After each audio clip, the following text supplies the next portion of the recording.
कि आप तौसीफ जी के इन्विटेशन पे यहाँ आए और कुछ जो यहाँ के ज़रूरी मुद्दे जिन पे बात होनी चाहिए लेकिन हो नहीं रही। मैं जब भी आता हूँ मैं उन पे बात ज़रूर रखता हूँ कि सरकार उन पे जिम्मेदारी उठाए, कुछ कहे, बोले, कुछ कार्रवाई करे। लेकिन गूंगी बहरी सरकारें कुछ करती नहीं है, तो फिर भी मेरी जिम्मेदारी है लोकतंत्र में कि अपने सवाल हम लोग जारी रखें। तो जैसे भीमा कोरेगांव का जो मामला है, अभी भी उसके आरोपी जो है वो खुलेआम घूम रहे हैं, कोई कार्रवाई अभी तक नहीं। जबकि उसके विपरीत जब मैं अपनी बात पूरी करूंगा तो आप नोटिस करेंगे कि बहुत सारे ऐसे मामले हैं जिन पे कोई कार्रवाई नहीं होनी चाहिए, उन पे जबरन कार्रवाई की जा रही है।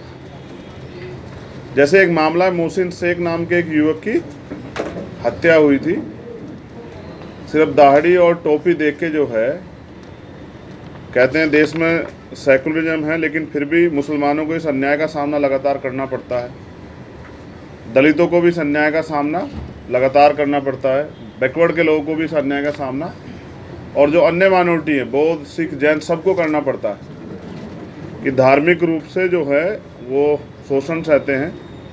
उनके केस में जो आरोपी थे, हाई कोर्ट का ये ऑर्डर था कि वो कोई सभा नहीं करेंगे, लेकिन उन्होंने बाहर निकलते रैलियां निकाली। और यहाँ इसका मतलब जो है सर्वोच्च न्यायालय के आदेशों की भी अवहेलना होती है और सरकार बैठ के तमाशा देखती है। सरकार का काम है कि कोर्ट के आदेश को प्रोटेक्ट करे, पुलिस का भी ये काम, एडमिनिस्ट्रेशन का भी ये काम, लेकिन यहाँ कोई और ही कानून चल रहा है। एक बड़ी समस्या है, मेट्रो के नाम पे हमारे लोगों की जो ज़मीन ली जा रही है गरीबों की, और बाद में उनका जो रिहेबिलिटेशन है वो 12-13 किलोमीटर दूर किया जा रहा है। अब उनके बच्चे जो पढ़ रहे हैं, उनके जो रोज़गार है वो कहाँ से करेंगे, जबकि तय ये हुआ था कि उनको बिल्कुल नज़दीक में 2-3 किलोमीटर के अंदर ही हम लोग जो है ना वो जगह देंगे, जिससे वो वहाँ उनके निजी जीवन में या उनके व्यापारिक जीवन में या उनके पढ़ाई लिखाई में कोई परेशानी ना आए। उसमें सरकार, क्योंकि ये मामला कमज़ोर वर्ग के लोगों का है, चुप है, और ये उनके साथ बहुत बड़ा अन्याय है।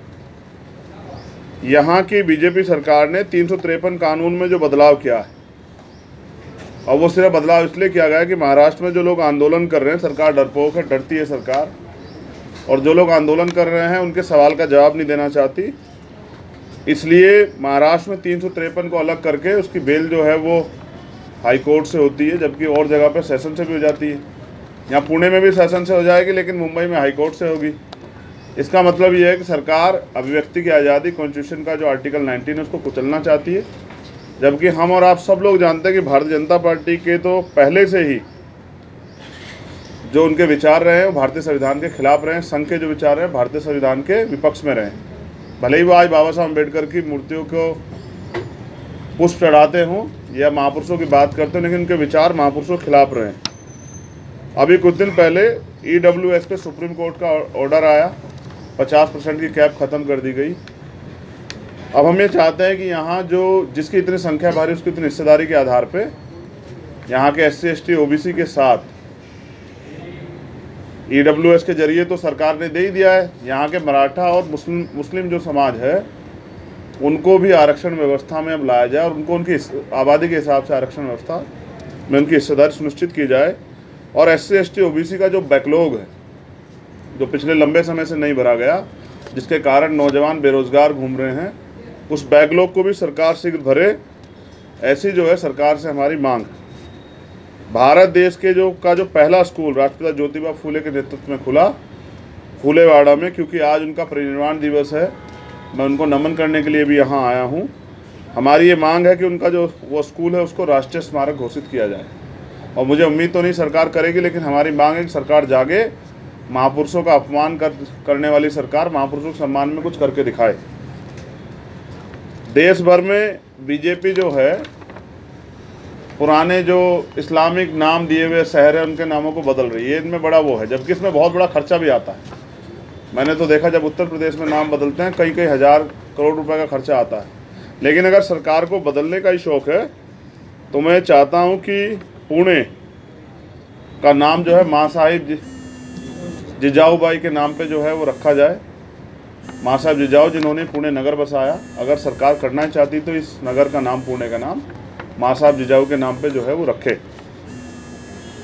पिछड़े, अल्पसंख्यक और दलित वर्ग को जो पहले आर्थिक महामंडल दिया जाता था, कुछ लोगों को चिन्हित करके उनके नाम पे वो सारा बंद कर दिया गया है। पहले से जो लोग भारत में पैदा हुए हैं या देश प्रदेशों में कहीं पैदा हुए हैं, अंतिम व्यक्ति को भी, क्योंकि टैक्स तो सरकार सबसे लेती है, चाहे वो गरीब हो अमीर हो, कोई भी काम करता सबसे टैक्स लेती है। लेकिन अगर बात करें रोजगार देने की तो उसमें तो सरकार फेल है। क्या सरकार सब लोगों को रोजगार देती है? न्यूनतम व्यक्ति आय क्या सरकार किसी को दे रही है? तो अगर नहीं दे रही है तो हमारी ये मांग है कि जो महामंडल यहाँ पहले से शुरू था वो जो बंद कर जाएगा, महामंडल शुरू किया जाए, जिससे कि वंचित वर्ग के लोग अपना छोटा मोटा रोजगार करके आगे बढ़ सकें और अपनी जो बुनियादी सुविधा उनको प्राप्त कर सकें। एक यहाँ के राज्यपाल हैं, महान राज्यपाल, वहीं मेरे पड़ोस के प्रदेश से आते हैं, उत्तराखंड से। कभी वो माँ सावित्रीबाई फुले पर टिप्पणी करते हैं और अब वो अपनी हैसियत से बाहर जाके छत्रपति शिवाजी महाराज पर टिप्पणी कर रहे हैं। ये मैंने जैसा पहले भी कहा, ये इनकी ओछी मानसिकता का प्रदर्शन करता है कि ये महापुरुषों के साथ इस तरह का अपमानजनक रवैया और इनकी सोच बड़ी घटिया है। तो मैं समझता हूँ महामानव तथागत बुद्ध इनको सद्बुद्धि दे, इनको समझ आए कि महामानव महामानव होता है, उनका अपमान करने वालों की हस्तियाँ मिट जाती हैं, इनकी भी मिटेगी, इनकी जो सरकार है वो भी जाएंगी। कमज़ोर वर्ग के लोग अपने महापुरुषों के अपमान का बदला इनसे ज़रूर लेंगे। और विनय दामोदर सावरकर का नाम बीजेपी राजनीति के लिए करते, क्योंकि जो नाकामयाबी उसको छिपाना है, महंगाई जो बढ़ रही उसको छिपाना है, बेरोजगारी जो बढ़ रही उसको छिपाना है, जो जिस तरह से संविधान को कुचलने का जो इंतजाम कर रहे हैं उसको, उन सबको पिछले दरवाजे से करने के लिए बार बार सावरकर का नाम लेते रहते। सावरकर जी का इतिहास है, सब लोग जानते हैं, वो कितने महान थे या इन्होंने देश के लिए कितना बड़ा योगदान दिया आज़ादी के लिए, सब लोग जानते हैं, बताने की जरूरत नहीं है। वो अंग्रेजों के कितने करीब थे, कितने दूर है, इसमें मुझे बताने की जरूरत नहीं।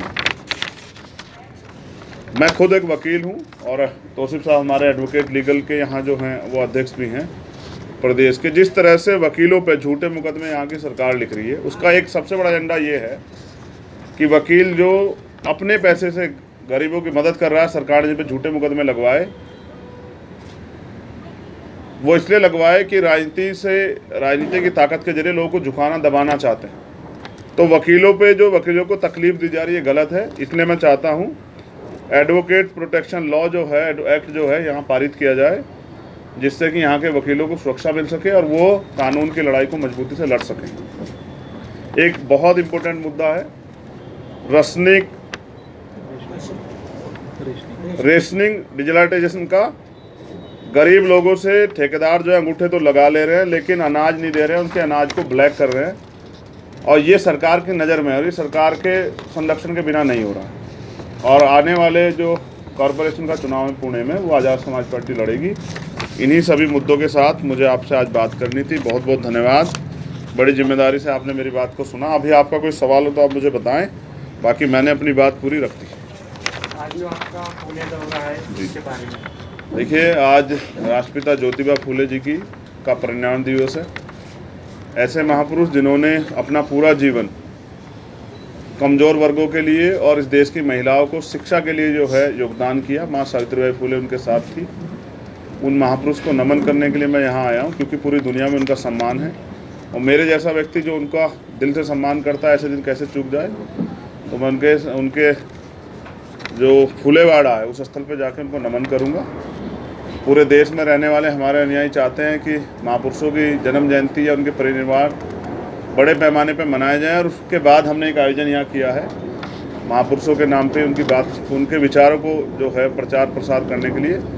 तो इसी बहाने जो है आप सब लोगों से मुलाकात हो गई, और यहाँ के जो हमारे प्रदेश के लीडर्स हैं, वाकेकर साहब, नेहताई जी, कैलाश साहब और फिरोज साहब, ये तमाम लोग जो हैं इनसे मुलाकात होगी और इनसे जो है वो कॉरपोरेशन चुनाव पे भी जो है डिस्कस होगा।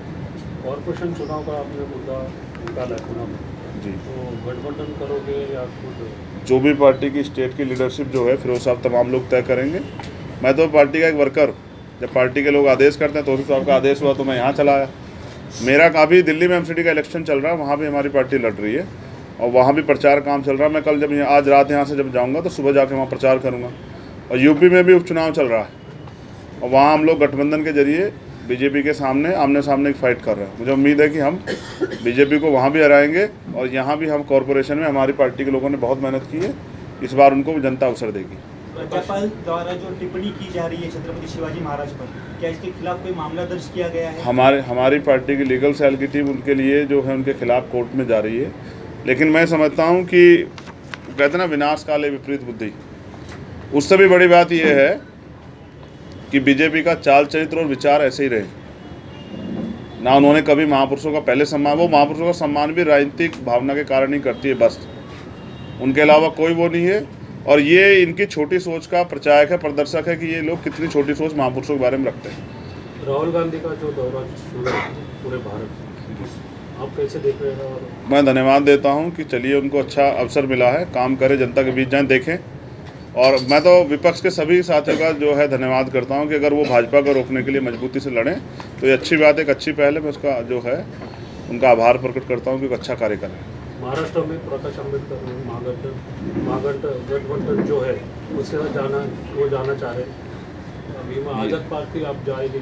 ये उनका अपना स्वतः का फैसला है। हमारी पार्टी के जो नेता लोग हैं जो वो तय करेंगे, हम तो उसी के साथ खड़े हो सकते हैं।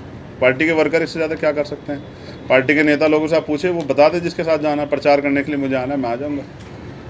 सावरकर के ऊपर आपने अभी टिप्पणी की, सावरकर ने माफ़ी मांगी थी या नहीं मांगी थी, इस पर बवाल है।